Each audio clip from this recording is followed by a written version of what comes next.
So, a very good evening to all of you and welcome to this CGR, which is on yoga in the current practice of obstetrics and gynecology, being presented by Unit 3, Department of Obstetrics and Gynecology. So, as we move towards a more holistic approach to women's health, we decided to bring this topic up on the yoga practices in the utility of yoga in the current practice of obstetrics and gynecology. And one after the other, we ourselves realize that each one of us has been involved in the patient care with yoga in some way or the other.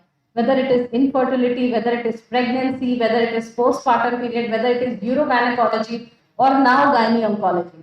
And as the CGR preparation unfolded with us, we ourselves were surprised that the practice of yoga has actually gone into and getting integrated into our routine practice. So with that, I would like to invite our team today.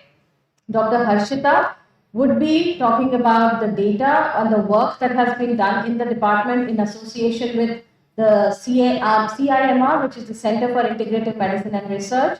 And we're happy to have Dr. Gautam here with us today. And also this will be followed by Dr. Aarti, who will be presenting the discussion. Thank you. Good evening, everyone. We begin with the question, why yoga in women's health? Yoga is an amalgam of physical postures called asanas, breathing exercises known as pranayam, meditation, dhyan, and ethical principles and self-discipline, yama and niyama. Since we know that women undergo hormonal changes throughout various periods of their lifetime, making them more prone to stress and metabolic and reproductive health issues. Yoga can help balance hormones, reduce stress, improve circulation, and improve musculoskeletal health. There has been increasing research which supports the role of yoga in integrated medicine. Women undergoes a lot of metabolic and hormonal changes throughout the life cycle during various stages such as adolescence, preconception, pregnancy, postpartum, peri and postmenopausal age groups. Recently, there has been integration of traditional medical practices in modern medical practices in different health conditions. We will be presenting our experience on the role of yoga in managing women with different obstetrics and gynecological conditions. Firstly, we will now focus on women presenting with infertility, specifically those with PCOS. Since we all know the main cause of infertility in PCOS is anovulation, that is the absence of dominant follicle. So, we conducted a study to evaluate the additive effect of yoga on follicular response in infertile anovulatory PCOS women. The main objective was to evaluate additive effect of yoga on follicular response. The main objective was to evaluate the additive effect of yoga on follicular response, with the secondary objectives to evaluate the dose of gonadotropin, the duration of ovarian stimulation, and also to find out the clinical pregnancy and the ongoing pregnancy rates. We included PCOS women with anovulatory infertility with at least one patent tube and a normal husband semen analysis. Those patients who had other causes of infertility such as endometriosis, diminished ovarian reserve, tubal factor, male factor infertility were excluded. Also those who were on any contraceptive pills or insulin sensitizer within the past 3 months, and those who had a history of laparoscopic ovarian trailing in the past 1 year and with uncontrolled endocrinological disorders were also excluded. This was the study protocol. At the start of the study, the patients were divided into 2 arms. In the yoga arm, there was a yoga induction period of 6 to 8 weeks, wherein patients were encouraged to try for spontaneous conception along with the supervised yoga session. After 8 weeks, ovulation induction was started. And while in the control arm, standard of care treatment was started from the very beginning. This was the validated yoga module prepared with collaboration with the CIMR colleagues, which will be discussed by my colleague Dr. Aarti in the end. So, in the yoga intervention, a video recording of the yoga module was also provided to the patient along with the yoga booklet for ensuring compliance. In addition to the physical classes, online classes were also made available. After assessing the eligibility, 112 patients were randomized into two arms, 56 patients in each arm, and final analysis was done on 55 patients in the yoga group and 53 patients in the control group. Now, coming on to the results, it was noted that during yoga, 4 patients out of 54 conceived spontaneously before any intervention was given. Also, the total follicular response, which was the main outcome measure, was comparable between both the groups, but to our surprise, the clinical pregnancy rate was much higher in the yoga group, intervention group. Also, similarly, the ongoing pregnancy rate was also much higher in the intervention group, which was statistically significant with a p-value of 0.01. The time to conception in the terms of number of OBI cycles to achieve clinical pregnancy was lower in the yoga group, despite a lesser number of OBI cycles in the yoga group. The pregnancy rate was significantly higher as compared to the control group. So we concluded that yoga is a cost-effective emerging health discipline which can be used as an adjunct approach in infertile PCOS women. Despite the similar follicular response, there was better clinical pregnancy and implantation rates were found, which implies holistic effect of yoga, which is working beyond the follicular response, implying possibly due to better embryo quality, for which more studies are needed. Coming on to the role of yoga in pregnancy, which is a crucial phase in a woman's life cycle where physical, emotional, and hormonal changes demand holistic care. We conducted a study to see the effect of prenatal yoga on maternal gestational weight gain and psychological stress in pregnancy, and to find its association with the pregnancy outcomes. The main objective was to see the effect of prenatal yoga on maternal gestational weight gain and psychological stress, with secondary outcomes to see the pregnancy labor outcomes. We included low-risk primary gravida with a normal BMI between 16 to 20 weeks period of gestation, and developed tailor-made yoga modules which were validated by the yoga experts across the country. So, in the yoga group, patients received 60 minutes of supervised yoga session, first followed by self sessions at home, a minimum of 4 days per week, and in the control group, they received routine antenatal care along with 30 minutes per day of walking and dietary counseling. After assessing the eligibility, 60 patients were analyzed in both the groups. Coming on to the results, it was noticed that in the yoga group, patients had significantly lower weight gain compared to the control group, indicating that yoga may help regulate weight. The percentage weight difference was also lower in the yoga group, suggesting a beneficial role in weight management. The difference in the mean in terms of gestational weight gain at recruitment and at 36 weeks was statistically also significant. The stress, the perceived stress scale was used to assess stress in the patients in both the groups, and it was noted that the control group experienced more amount of stress than the yoga group.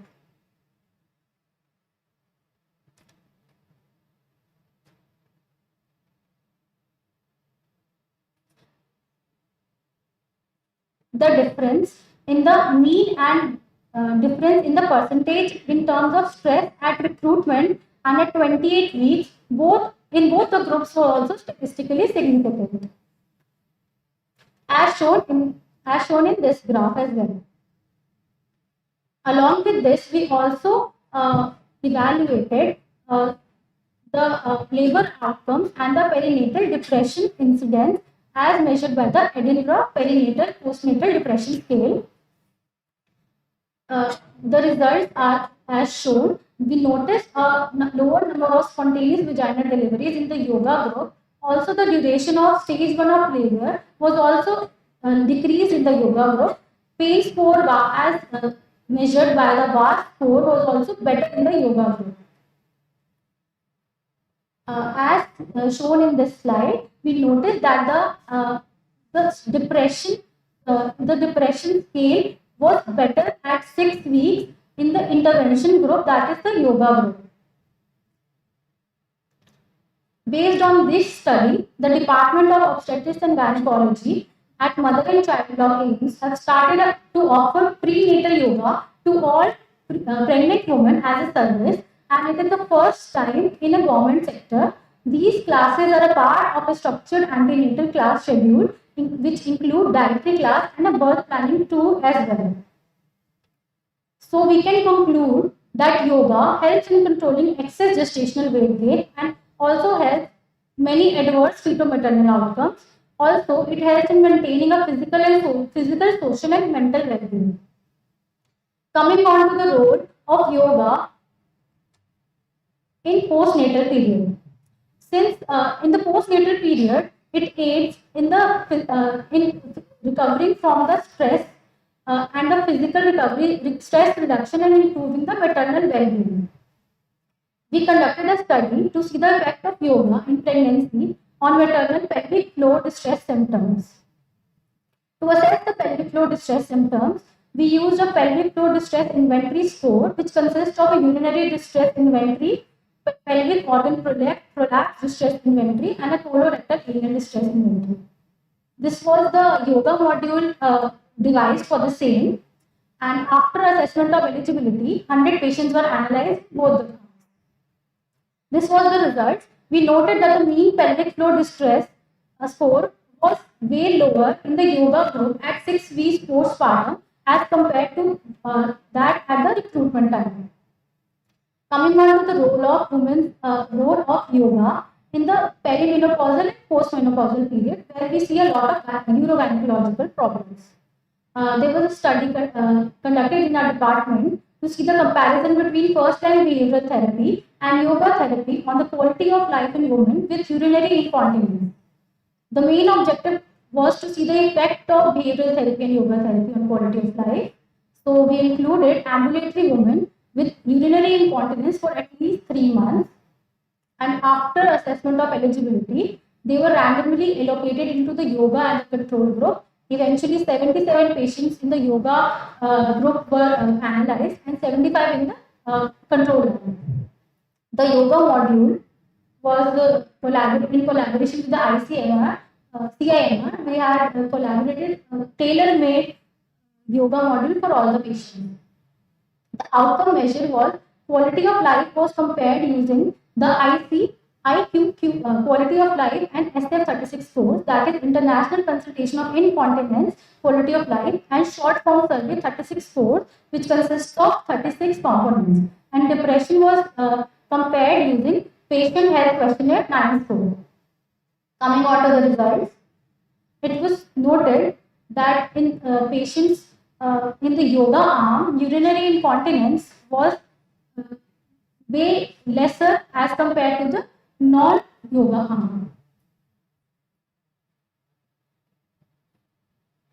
Also, in the comparison of the mean patient health questionnaire, it was also noted to be better in the yoga arm, which was statistically significant with a p-value of 0.09. So we concluded that the mean SF36 component scores were better in the yoga arm, which were physical functioning, role limitation due to physical health, vitality, emotional well-being, pain, social functioning, and the health change.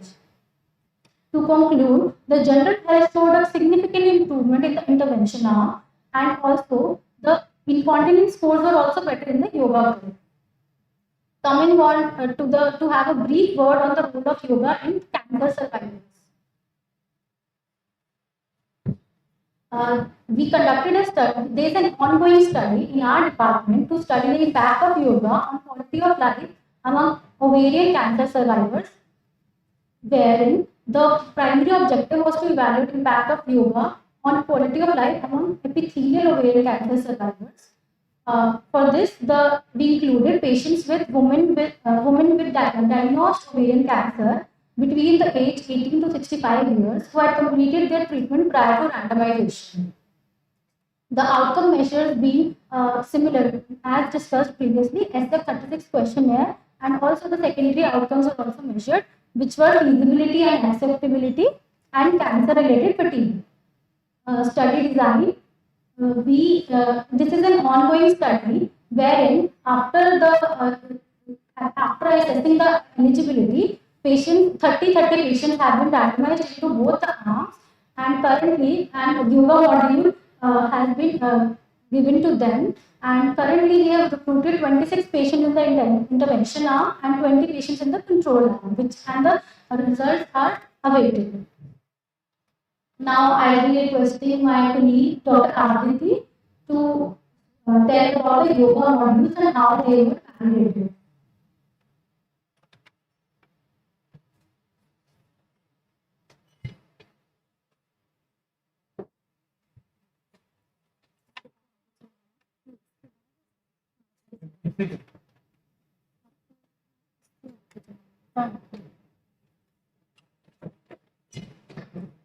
Good evening, everyone. So I will give a brief introduction about CIMR. So we have the previous slides by Dr. Harshita. We have seen the multiple studies which are going on in collaboration with the Center for Integrative Medicine and Research. It's a department which has been started and founded by Dr. Gautam Sharma in 2016. And Dr. Gautam Sharma is a professor in charge of CIMR, as well as he founded the department in 2016, which was inaugurated by the Union Health Minister, JP Nadda, who is the current health minister. So, we can see these are the goals of the CIMR to create scientific evidence of traditional medicinal practices of India. And this department is dedicated to research, documenting, and delivery of holistic healthcare, incorporating yoga and Ayurveda, which are ancient practices of India.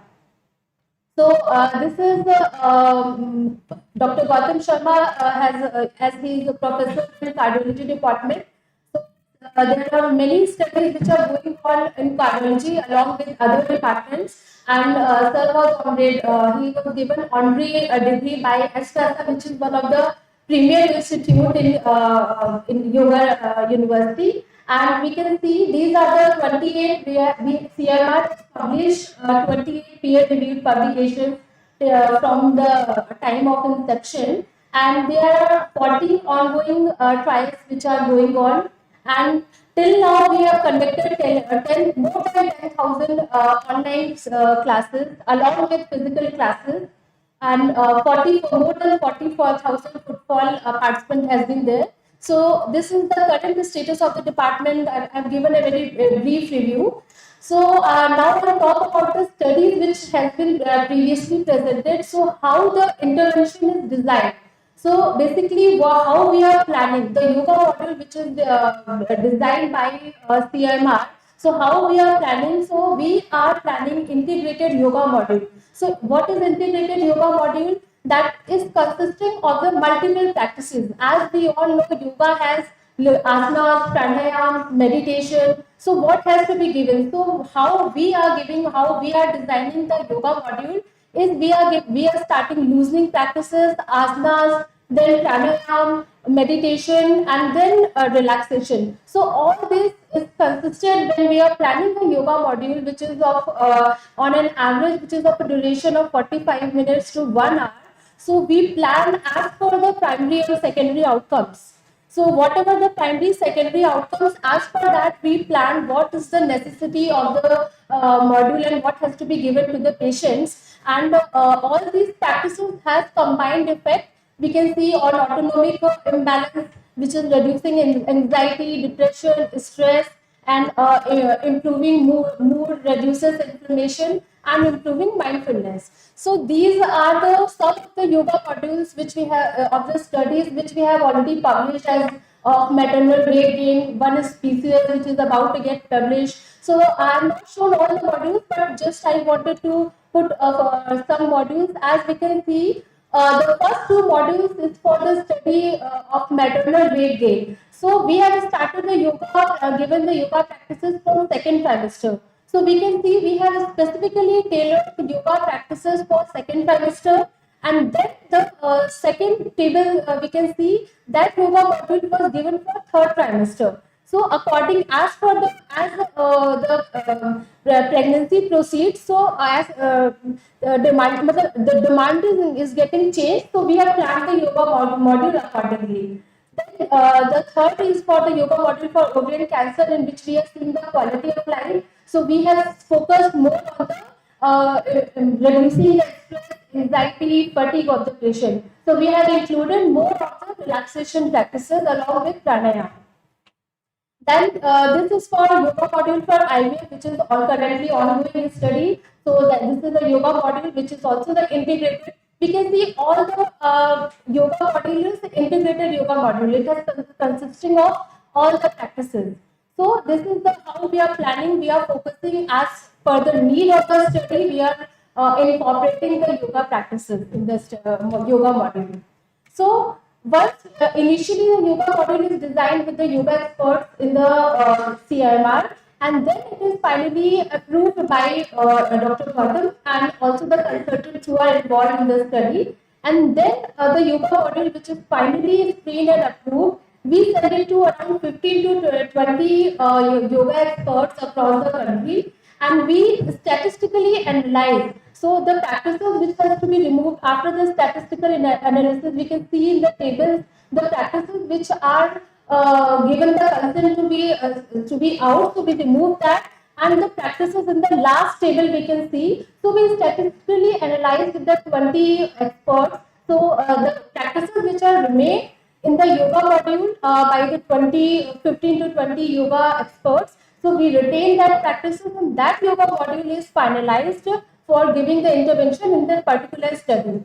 And how we ensure the compliance, because compliance is very important part when we are giving yoga as an intervention, and we call patients and we tell them to do that. So to ensure the compliance along with giving offline session. So first we make the mandate at least 2 to 4 sessions they have to attend physically, so that they get familiarized with the module, and then we give weekly online sessions. We can see in the right hand side how we conduct at least weekly, twice or thrice we conduct the online sessions, so that we make sure that patients are continuously doing during the follow-up period.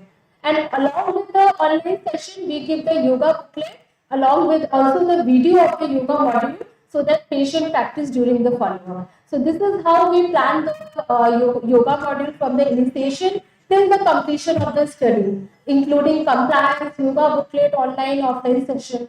So this is how we plan, and this is the just CMR activities, and this is just a picture of IDY which we are conducting, as CMR is one of the largest celebrations of IDY in the country. So that's it. Thank you.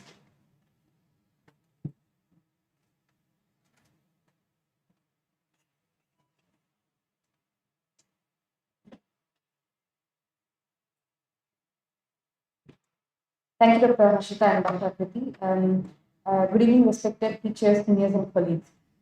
So today's CGR is on something that is often overlooked in conventional medical practice. The studies that we have presented today have bridged very traditional ancient Indian wisdom, something that's been a part of our culture for thousands of years, with the conventional medical practice, the modern medical practice that we practice today. The concept that something as simple as controlled breathing and movement could impact women's lives in such a way is truly incredible.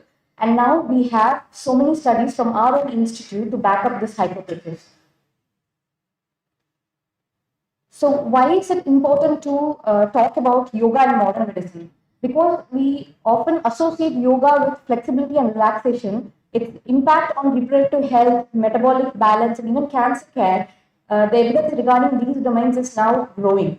And in the recent years, there has been a growing interest in integrating such holistic medical interventions with modern medical practice.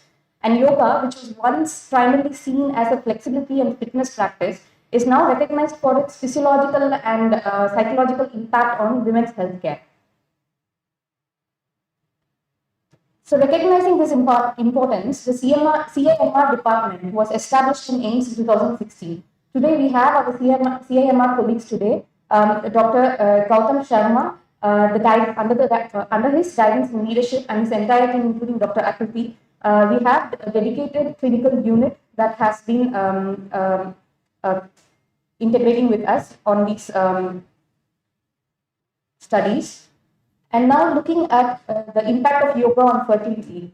So we all know that PCOS is a growing problem today, and it is caused by stress, hormonal imbalance, and metabolic issues. So how does yoga help in PCOS? It decreases the cortisol and the sympathetic core activity, which can restore the HPA axis, decreases insulin resistance, increases pelvic circulation, and decreases the oxidative stress, leading to higher implantation rates and supporting early pregnancy. And we all know PCOS is due to a hormonal imbalance and also due to derangement in genetic and epigenetic factors. And yoga, by restoring all these domains, can improve the outcomes in PCOS women. So if we look at the literature on yoga and PCOS women, we have a handful of data, mostly from Indian setting, and they have predominantly looked at anthropometric measures such as weight, BMI, or hormonal parameters such as LH, FSH, and AMH. No study has been done till date which looks at the effect of yoga on follicular response and pregnancy rates among infertile PCOS women. And our study is the first of its kind in this avenue. So this slide summarizes the key research that has been done on PCOS, yoga and PCOS. And as you can see, there are different types of yoga that have been utilized in these studies. And all of them have shown a significant improvement in anthropometric and hormonal profile. What is different with our study is that we are the first study to show that there is a better follicular response, high implantation rates, and better clinical pregnancy rate. Now coming to the second stage of a woman's life, which is pregnancy. It is a state of significant physiological and psychological change, and we know that medical advancement have improved maternal and fetal outcomes. But there is an increasing need in non-pharmacological interventions such as yoga to support the overall well-being of pregnancy. So there are two important culprits which lead to adverse outcomes in pregnancy. One is stress, and the other is excessive gestational weight gain. And yoga can be used to target both these culprits because it can decrease the stress, decrease the cortisol level, and hence reduce the adverse maternal and fetal outcome in these patients. Prenatal yoga, which could include physical postures, breath control, and meditation, can be specifically adapted and tailored for pregnant women. And there is growing evidence showing that yoga is useful in improving the psychological and physical factors which are associated with gestational weight gain. Prenatal yoga, which includes can also help with the emotional factors which are associated with pregnancy. Also, it can help with the sleep disturbances that can commonly happen in pregnancy, which are also the reason for maternal adverse events such as gestational diabetes, hypertension. So when we look at the slide, summarizing the slides, studies on yoga and pregnancy, we see that most of the studies have shown betterment in outcomes such as birth weight, labor duration. What is different in the study that we presented from AIIMS was that it was also shown to decrease the pain perception and also decrease the postnatal depression scores in our women. Now looking at the effect of yoga in urogynecology, it can be used to strengthen the pelvic muscles and activate the deep core muscles. And if we look at this slide, summarizing the trials on yoga and urogynecology, we find two of the randomized control trials have been done in our center on postnatal women and in perimenopausal women, and both of them showed improvement in distress scores in the yoga arm. Finally, when coming to cancer patients, We all know that cancer patients experience fatigue, anxiety, depression, which may be related to the diagnosis and the outcome. And yoga can help our patients in reducing cancer-related fatigability and in improving depression scores. So, a review of literature showed us that there were many RCTs and case control studies which were focusing on patients with general gynecological malignancies. And there were a few articles which specifically looked at cervical and ovarian cancer. And all of them showed a significant improvement in cancer-related fatigue and quality of life. The study that is being conducted in our department looks at 30 patients, each randomized into the yoga and the standard of care arm, and the results are awaited here. To summarize, yoga offers a scientifically supported, low-cost and non-invasive approach which can enhance reproductive health, support pregnancy and delivery, manage urogynecological disorders, and prevent and support oncological care. So, the takeaway from today's CGR is that yoga should be integrated into the routine standard of practice cares, and tailored yoga regimens could be provided to patients on an individual basis depending on their needs and limitations. And we need more studies to evaluate the effect of yoga. Particularly now, the challenge is to standardize protocols and integrate this into our clinical practice and develop standardizing guidelines. Thank you.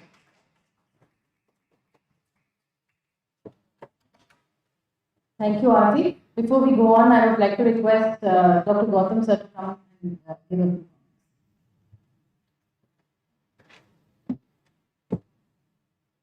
Good afternoon, everyone. Well, this was an excellent session. Wonderful science related to yoga, and you saw that the studies that were conducted were of the highest standard. All of them were RCT. And the fact that yoga has shown efficacy across the spectrum of women's health is not surprising, because yoga acts in many ways, many platforms, subtle ways and not so subtle ways. As has been amply shown here, it affects the autonomic imbalance, reduces stress.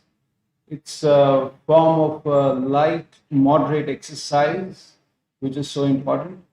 And also the component of meditation and mindfulness that sort of calms any patient in any condition, which is so important, again, reducing stress. Not to forget the first two limbs of yoga, which are guidelines essentially for good health, the yamas and the niyamas. And I think yoga is an excellent polypill for health, especially here, as you've seen, for women health. And I think we need more studies, larger studies, multi-centered studies to replicate the promise that has been seen in these smaller studies, but elegantly conducted studies. And I think we are collaborating in that direction with the Department of OB/GYN. So congratulations once again.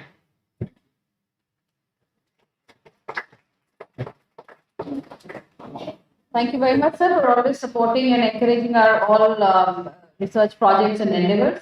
Before I would like to invite Meena ma'am for her comments, I would like to acknowledge that the work that has been presented today is from the whole team and faculty of Unit 3 who have worked on various aspects. Dr. Rita worked on infertility, Dr. Rajesh worked on urogynae, Dr. Anju is working on gynaecology, and I've been working on the pregnancy. But just beyond that, also there's a lot of work being done in the department. Neena ma'am, I think Garima is also having projects. So I think this is something which is all pervading, and I'm sure, like sir said, with bigger data, we need huge evidence can be generated more. So Neena ma'am, for your kind comments.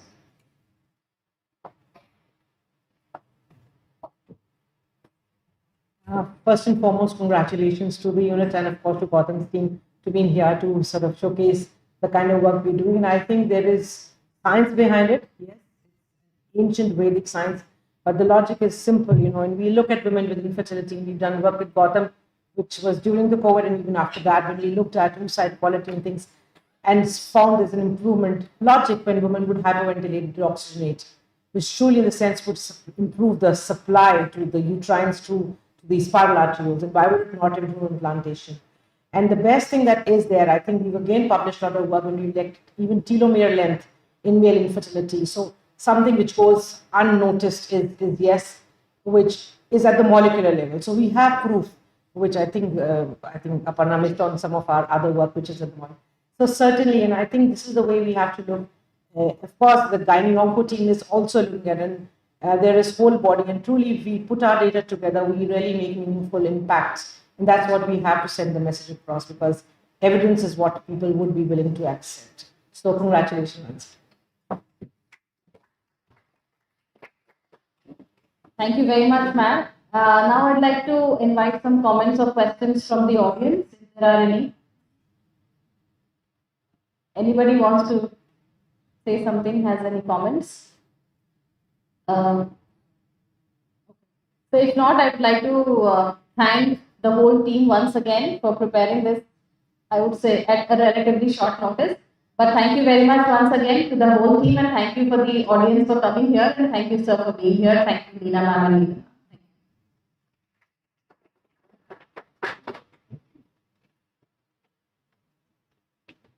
And do join us for a cup of